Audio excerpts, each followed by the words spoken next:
எல்லாரும் அழைக்கப்பட்டாங்க. இந்த சொல்லாட்சி உருவாக்குனதே நம்ம ஏமாத்துறதுக்கு. நீங்க தமிழ்நாட்டுல வாழலாம், ஆனா ஆளக்கூடாது. அது எப்படி நாங்க இவ்வளவு பெரும்பான்மையா இருக்க மக்கள் நாங்க எப்படி ஆளக்கூடாதுன்னு சொல்றீங்க அப்படின்னு பேசுறாருங்கய்யா. அது எப்படிங்க ஐயா?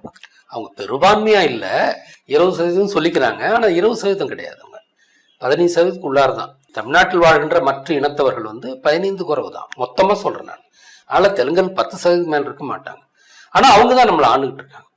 அதாவது ஒருத்தன் நல்லவனாவே இருக்கட்டுங்க, ஆனால் ஒவ்வொரு இனத்தையும் அந்த இனத்தின் மக்கள் தான் ஆளணும். அடுத்தான் மாற்றான் ரொம்ப நல்லவனா இருந்தாலும் கூட ஆள வைக்கிறது அவனை ஆள வைக்கிறது நமக்கு இழுக்கு. நமக்கு இது ஒரு அசிங்கம். ஒரு இனத்தை அந்த இனத்தை சேர்ந்தவர்கள் மட்டும்தான் ஆள வேண்டும், மற்றவர்கள் ஆளக்கூடாது.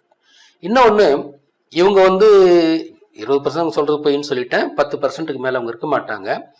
ஆனா இவங்க எப்படி வந்தாங்க? 1336 விஜயநகர அரசு வருது. ஆனா அந்த அரசு அனுபவிச்சவன் யாருன்னா வித்யாரண்யன் என்ற பிராமணன். அதாவது தமிழ்நாட்டை தமிழர் ஆளக்கூடாது என்பது பிராமணனுடைய உறுதியான நிரந்தரமான திட்டம் வச்சுங்களேன். ஏன்னா நாம அவங்க ராமனை கொண்டுட்டோம்.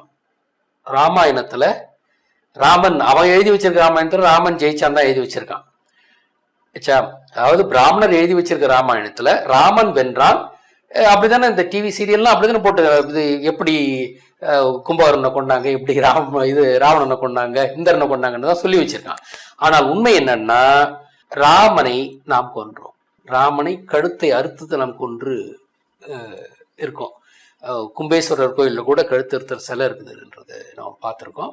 மீனாட்சி அம்மன் கோயில்ல கூட அந்த வீரபத்திரர் கழுத்து இருக்கிற மாதிரி போட்டிருப்போம். அந்த சிலைகள்லாம் இருக்கு. ஆக ராமன் கழுத்து அறுபட்டு தான் இறந்தான், கழுத்தை அறுத்து தான் கொண்டாங்க. இப்ப நான் என்ன சொல்றேன்னா அவங்க துப்பாக்கியால தான் கழுத்து அறுத்தாரு, ஆட்டோமேட்டிக் ரைஃபிளால தான் சொன்னார்ன்றத நான் சொல்ல வர்றது. அப்படிதான் ராமன் கொல்லப்பட்டு ஜலசமாதி ஆனான் ஆச்சுங்களா. இதுக்கு என்ன ப்ரூஃப்னா, இப்ப உண்மையிலேயே அவர் ராமன் வெற்றி பெற்றிருந்தால் இப்போ அவங்க ராம்லீலான்னு என்ன பண்றாங்க, ராவண இந்திர கும்பகர்ணன் 3 பேருக்கும் அவங்க எஃபிகி, அதாவது அந்த உருவ பொம்மைகளை வச்சு அது மேல வில் அடிச்சு கொளுத்தி மகிழ்றாங்க. ஏன்னா இவங்க உண்மையிலேயே அவங்கள கொண்டு இருந்தாங்கன்னா இந்த விழாலாம் தேவையில்லை. ஆனா நடந்தது என்னன்னா, ராமன் கொல்லப்பட்டான், ராவண இந்திர கும்பகர்ணன் வெற்றி பெற்றார்கள். அதை அவங்களால ஆத்த மாட்டாம ஒவ்வொரு வருஷமும் ராம்லீலா நடத்திட்டு இருக்கான். உண்மை இதுதான். அதனால ராமன் கொல்லப்பட்டான், ராவண இந்திரர்கள் வெற்றி பெற்றார்கள். அப்படித்தான் உண்மையான ராமாயணம் முடிந்தது. இதுக்கு இன்னொரு ப்ரூஃப் வைக்கிறேன். என்னன்னா, மாருதி தானே, அனுமார்ன்றது மாருதி தானே, ராமனுடைய செல்லம். அவன் இந்த ராமாயண போர் முடிந்த பிறகு மாருத்தானியான் ஆப்பிரிக்காவில் சஹாராவில் மாருத்தானியான்ற இடத்துல போய் குடியேறான். அவனை வச்சுதான் அந்த இடத்துக்கு பேர் வருது. அவங்க குடியேறதுனால அந்த நாட்டுக்கு பேரு மாருதி தானம் மாருத்தானியா. அதை ப்ரூவ் பண்ற மாதிரி அதுக்கு பக்கத்திலேயே மாலி அப்படின்ற இடம் இருக்கு. அது வாலியை குறிச்சு வந்தது. வாலி இங்கே கொல்லப்படுகிறார். அதாவது ராமன் தான் கொல்லுகின்றான், மறைந்திருந்து கொல்லுகிறான். ஆனால் வாலியின் விசுவாசிகளும் அங்க போயிடுறாங்க. ஏன்னா அப்புறம் அவங்க தலைவர் எழுந்துட்டான உடனே அடுத்த தலைவன் யாருன்னா அனுமார் தான். அதனால அவங்க பின்னால அங்க போயிடுறாங்க.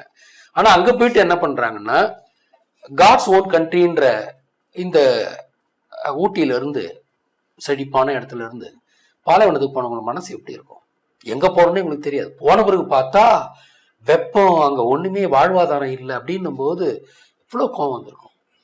அப்பதான் அவங்க பிரிகிறாங்க.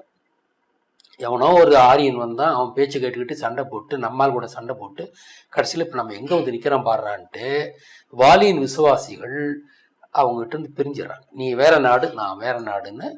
வாலி தான் மாலி ஆகுது, பக்கத்துல மாருதி தானம் தான் மாருத்தானியான்னு. சகாரா, இந்த 2 நாடுகள் ராமாயணம் நடந்ததுக்கு ஆதாரமா இருக்காங்க. இன்னும் அங்க இருக்கிற மொரோக்காவோ முருகன் போனதுதான், நாடார்கள் எகிப்தும் அப்படி போனதுதான். அங்க இருக்கிற நாடுகள் எல்லாமே, சகாராவை சுற்றியுள்ள நாடுகள் எல்லாமே 7500 வருஷத்துக்கு முன்னால உருவாக்கப்பட்ட நாடுகள் தான் ஆச்சா. இன்னொன்னு என்னன்னா, இந்த மார்த்தானியாவில் இருக்கவங்க இங்கிருந்து போனாங்கிறதுக்கு என்ன ஒரு ஆதாரம்னா, அவங்க டீ குடிக்கிறாங்க.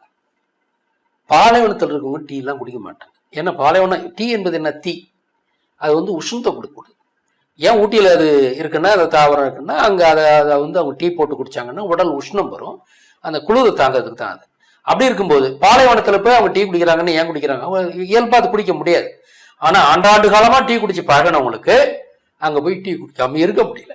அதனால அவங்க என்ன பண்ணுறாங்கன்னா, புதினா மின்ட் என்று சொல்லப்படுகிற புதினாவை சேர்த்துக்கிட்டு குடிக்கிறாங்க. ஏன் அது கொஞ்சம் குளிர்ச்சியை கொடுக்குன்றாங்க. அப்போ இன்னை வரைக்கும் அவங்க டீ குடிக்கிறாங்கன்றதே அது வந்து இவங்க இங்கேருந்து போனாங்கன்றதுக்கான ஒரு ப்ரூஃப். இப்போ அனுமார் நீங்கள் பார்த்துருப்பீங்க, ஒரு மலையை தூக்கிட்டு போகிற மாதிரி. இப்போ அவர் வந்து பச்சை